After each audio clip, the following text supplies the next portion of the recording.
Friends, welcome back to my channel. অনেকদিন পর আজকে ভিডিও করছি। আজ আমার মামুনি চলে যাচ্ছে আমাকে ছেড়ে। তো কোথায় যায় তা তোমরা দেখতে থাকো আর সঙ্গে থাকো। মামুনি সুন্দর করে রেডি হয়ে গেছে ঘুরতে যাবে বলে। কেমন লাগছে আমার মামুনিকে তা কিন্তু তোমরা কমেন্টে জানিও। এক গোছানো তো আগেই হয়ে গেছিল, তাও এবার দেখে নিচ্ছে কিছু ভুলে যাচ্ছে কিনা। তো তোমাদের তো বলাই হয়নি আমার মামুনি কোথায় যাচ্ছে। আমার মামুনি ঘাটশিলায় ঘুরতে যাচ্ছে, স্কুল থেকে নিয়ে যাচ্ছে। রাত 10টার সময় বাস আছে, তাই তাড়াতাড়ি রেডি হয়ে নিয়েছে। ছোট দিদিও এসেছিল দেখা করতে। তারপর মামুনের এখন বেরিয়ে যাওয়ার সময় হয়ে গেছে, তাই ঠাকুরকে প্রণাম করে নিল।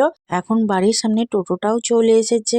এখন টোটো করে যাবে বাস স্ট্যান্ড, তারপর ওখান থেকে বাসে করে যাবে ঘুরতে। তো এখন মামুনি টোটোতে উঠে পড়বে। আমরা সকলে মিলে টাটা করতে দাঁড়িয়ে পড়েছি। মনটাও খারাপ লাগছিল একা একা থাকতে হবে বলে। আমি তো মামুনির সাথেই সারাক্ষণ থাকি, কিন্তু আজকে মামুনি আমার উপর পুরো সংসারের দায়িত্ব দিয়ে ঘুরতে চলে গেল।